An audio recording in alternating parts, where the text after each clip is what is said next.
In the NFL, sacks are inevitable. The best offensive lines allow pressure. The best quarterbacks take hits. The best pass rushers eventually win. Pressure is part of the game, unless you're Russell Wilson in his prime. Because for nearly a decade in Seattle, defenders didn't just chase him, they hunted him. And somehow, over and over again, they left empty-handed. This is the story of the quarterback who made sacks feel optional. When the Seattle Seahawks drafted Russell Wilson in the third round of the 2012 NFL Draft, the scouting report was skeptical. 5'11", too short, can't see over the line. System quarterback, backup ceiling. He had just transferred from NC State to Wisconsin and thrown 33 touchdowns with only 4 interceptions. He had elite decision-making, elite deep ball touch, elite leadership, but height became the obsession. Defenders, however, would soon learn that visibility wasn't his problem. Reach was. Wilson didn't enter the NFL as a scrambler in the traditional sense. He wasn't built like Cam Newton. He didn't explode like Lamar Jackson. What he had was something different: controlled chaos. In his rookie season, Wilson led Seattle to an 11-5 record, 26 touchdown passes, only 10 interceptions, and something else that didn't show up immediately in stat lines: escape consistency. Defensive linemen would penetrate cleanly, linebackers would close, edges would collapse, and then Wilson would spin, dip his shoulder, slip through a gap the size of a backpack, and reappear 12 yards downfield. There's a Week 5 game in 2012 against Carolina. The pocket folds instantly. 2 defenders reach Wilson simultaneously. He ducks, spins, slides between them, rolls right, launches a 40-yard touchdown pass. The play wasn't drawn that way, but Wilson's improvisation created it. Seattle's offensive line in the early 2010s wasn't elite in pass protection. In fact, they ranked near the bottom in pass blocking efficiency multiple seasons. And yet, Wilson sustained productivity. Why? Because sacks require contact. And contact requires clean angles. Wilson denied clean angles. There's a misconception that Wilson rarely took sacks. That's not entirely true. He did take them, but what separated him was sack evasion rate. Pass rushers got hands on him constantly, but finishing the play proved almost impossible. His center of gravity was low, his balance elite. He could spin while maintaining throwing posture. He could reset his feet after drifting 10 yards backward. He extended plays beyond structure without panicking, and panic is what most quarterbacks feel when pressure hits. Wilson felt opportunity. Consider the 2014 NFC Championship game against Green Bay. Late fourth quarter, season hanging. Pocket collapses repeatedly. Wilson escapes multiple near sacks, buys time, keeps drives alive. Seattle eventually wins in overtime. Those escapes weren't flashy highlights. They were structural survival. Without them, the game ends. Pass rushers describe facing him as frustrating. You'd beat the tackle cleanly, close the gap, think you had him, and suddenly he'd disappear underneath your reach. His height, once considered a liability, became advantage. He could duck beneath arm swipes, slip under high grabs, re-emerge balanced.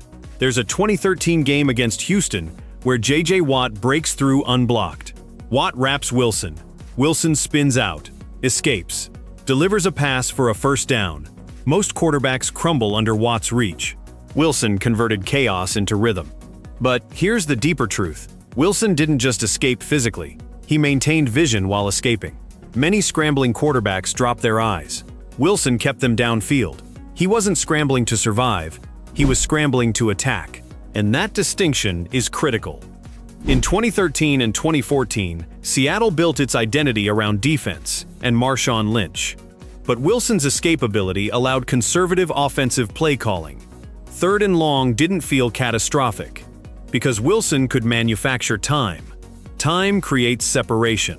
Separation creates completion. There's a famous stat from Wilson's early career. He was among league leaders in time to throw. That's usually negative. Long time to throw equals sack risk. But Wilson turned long time to throw into explosive opportunity. He thrived in broken plays. Receivers learned to keep running. Doug Baldwin became elite at scramble drill routes. Tyler Lockett mastered sideline awareness because Wilson extended beyond design, and extended plays are defensive nightmares. The phrase "contain the quarterback" became common in Seattle game plans. Defensive coordinators emphasized, "Don't rush past him, don't overcommit, stay disciplined." But discipline only works if the quarterback stays predictable. Wilson didn't. By the mid-2010s, something strange was happening. Defensive ends weren't celebrating sacks early. They were securing, wrapping tighter, grabbing lower. Because they knew half-effort finishes wouldn't work, Wilson demanded perfection from pass rushers. The question started forming: was Russell Wilson the most difficult quarterback to sack in the league? And if so, why? Was it athleticism or something more refined? Because Russell Wilson didn't avoid sacks randomly. He avoided them systematically. Sacks are not just about pressure, they are about leverage. When a pass rusher wins around the edge, he sets an angle. When an interior defender splits a double team, he compresses space. Quarterbacks are taught to step up or throw it away. Wilson did something different. He rotated. The signature Russell Wilson move wasn't the sprint, it was the pivot. He felt pressure without looking at it. He stepped forward just enough to draw defenders inside. Then he spun out, not wildly, but tightly. His spin wasn't theatrical. It was economical. He rotated his hips low, kept the ball tight to his chest, and re-centered instantly. That low center of gravity made him nearly impossible to grab high. Watch his 2014 game against the Arizona Cardinals. Calais Campbell breaks through clean, wraps Wilson around the shoulders. Wilson drops his hips, spins. Campbell loses grip. Wilson resets, throws 25 yards downfield. Completion. That's not athletic panic. That's muscle memory. There's an important distinction here. Many mobile quarterbacks escape by outrunning defenders. Wilson escaped by compressing space. He didn't need to be faster than everyone. He needed to be quicker in short bursts. 2 steps, pivot, explode. That micro-acceleration is harder to defend than straight-line speed. Statistics back this up. From 2012 to 2017, Wilson ranked among the highest in the NFL in pressure-to-sack avoidance rate. Pass rushers got near him constantly, but finishing the sack was the issue. His sack numbers sometimes looked high on paper, but that was often because he extended plays longer than most quarterbacks would dare. The difference was this: many of those sacks were delayed consequences of aggressive extension. But the explosive plays created by those same extensions outweighed the losses. There's a 2015 game against Pittsburgh where the Seahawks' offensive line collapses repeatedly. Cameron Hayward penetrates. Edge rushers win outside. Wilson escapes 3 near sacks on 1 drive. Each escape results in a first down. That's demoralizing, because pass rushers work for weeks on technique. They beat their blocker cleanly and still leave empty-handed. Wilson's height, once criticized, became tactical advantage. At 5'11", he could duck under long-arm swipes. He could disappear beneath high wraps. He was harder to square up cleanly. Defensive linemen accustomed to taller quarterbacks often reached high. Wilson slipped low. That subtle physical trait changed finishing angles. The deeper advantage, though, was vision. Wilson didn't scramble blindly. He kept his eyes downfield longer than almost any quarterback in the league. That changed how defenses reacted. When a quarterback lowers his gaze, defenders pursue more aggressively. When he maintains eye contact with receivers, defenders hesitate. That hesitation allowed receivers to adjust routes. Scramble drills became second nature in Seattle. Doug Baldwin once said, "When Russ moves, you don't stop running." That philosophy turned chaos into design. Receivers learned to break toward open grass instinctively. Defenders had to cover far longer than intended. Coverage rules are built around timing. Wilson destroyed timing. Consider Super Bowl X's LVAT against Denver. The Seahawks' defense dominated headlines, but Wilson quietly avoided catastrophic negative plays. He didn't take reckless sacks. He escaped subtle pressure. He maintained field position. Avoiding sacks isn't always flashy. Sometimes it's strategic preservation. Then came the 2014 season. Seattle returned to the Super Bowl, and the NFC Championship against Green Bay showcased his resilience. Wilson threw multiple interceptions that game, but when pressure mounted late, he escaped sacks repeatedly. Extended drives kept the game alive. Without those extensions, Seattle never reaches overtime. There's an element of fatigue to sack pursuit. Pass rushers expect payoff. When payoff doesn't come, frustration builds. Frustration leads to overextension. Overextension opens cutback lanes. Wilson capitalized on that emotional cycle. The NFL teaches defensive ends to rush with discipline, maintain, contain. But contain against Wilson required patience beyond comfort. Because if you rush too shallow, he stepped up. If you rush too deep, he cut underneath. There was no safe margin. By 2016, defensive coordinators adjusted again. They started compressing the pocket instead of collapsing edges aggressively. Interior push combined with shallow edge rush. The idea was to trap him inside.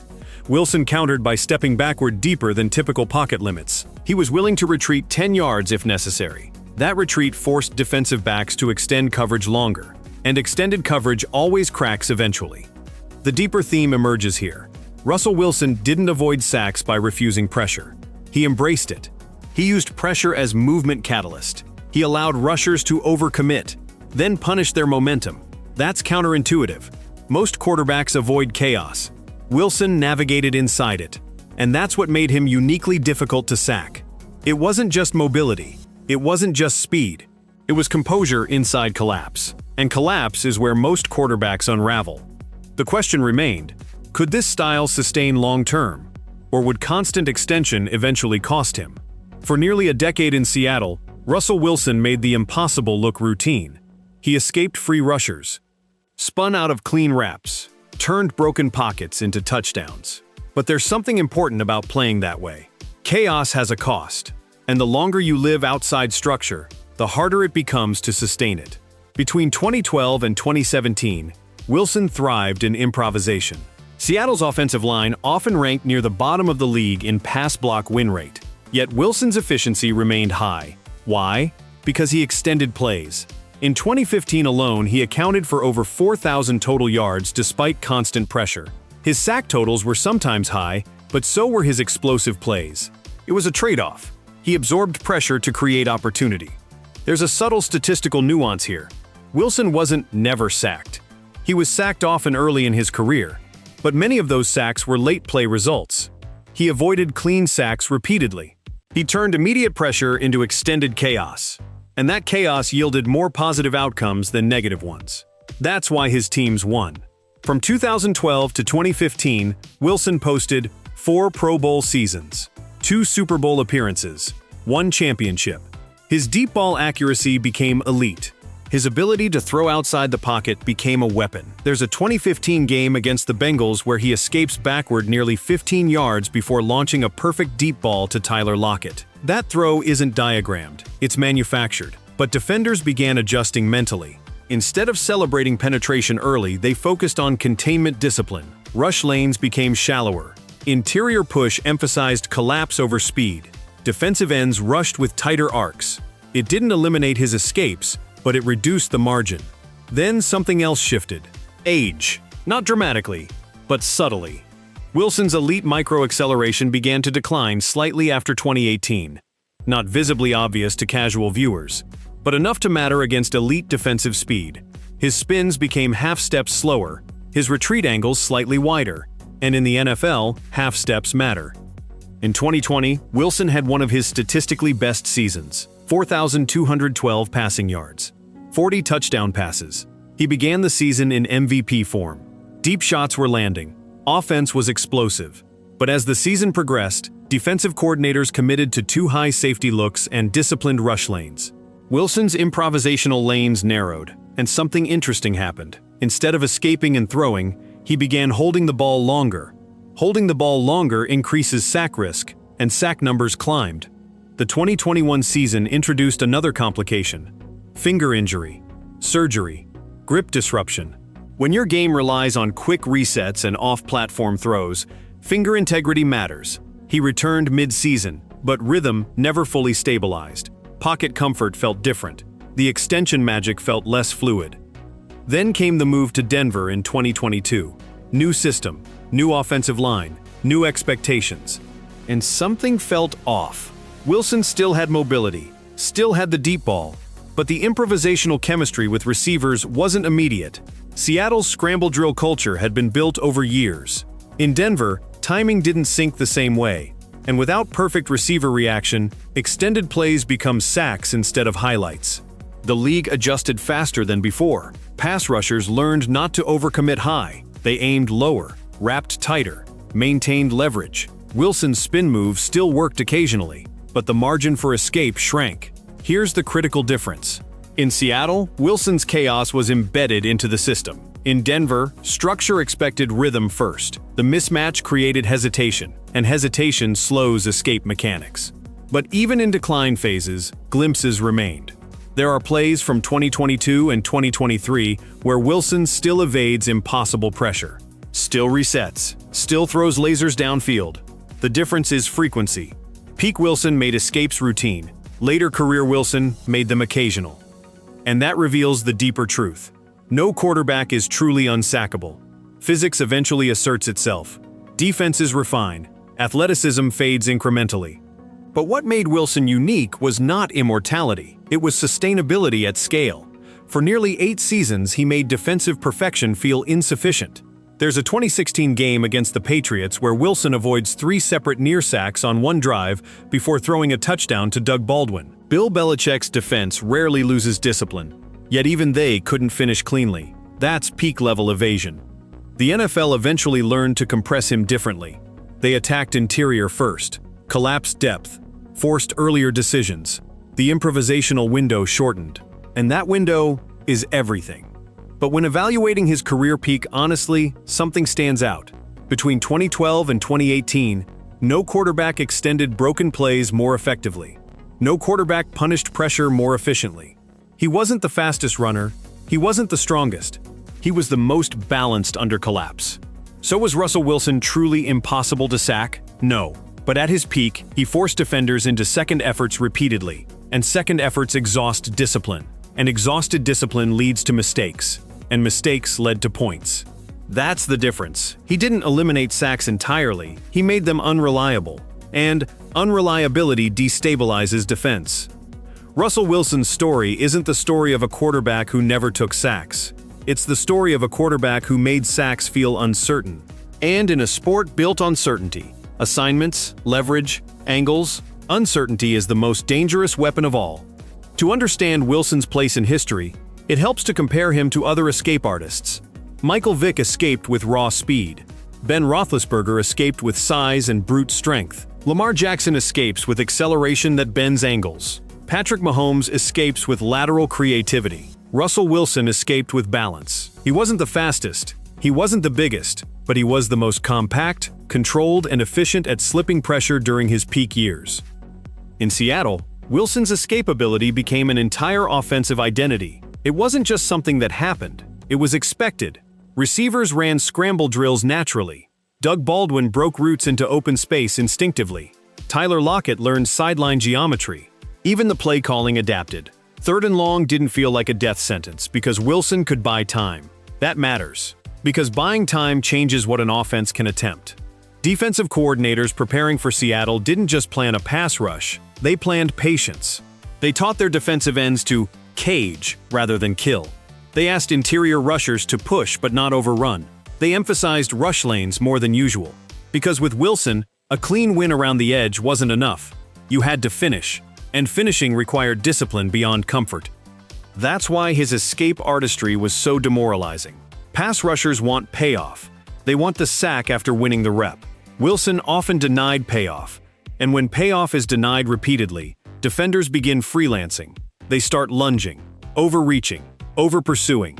That's when Wilson punished them. The escape wasn't just athletic, it was psychological manipulation. The peak moments define it. The 2014 NFC Championship run, the repeated escapes against Green Bay, the resets, the deep throws, the survivals. Those weren't always pretty quarterback moments. They were survival moments.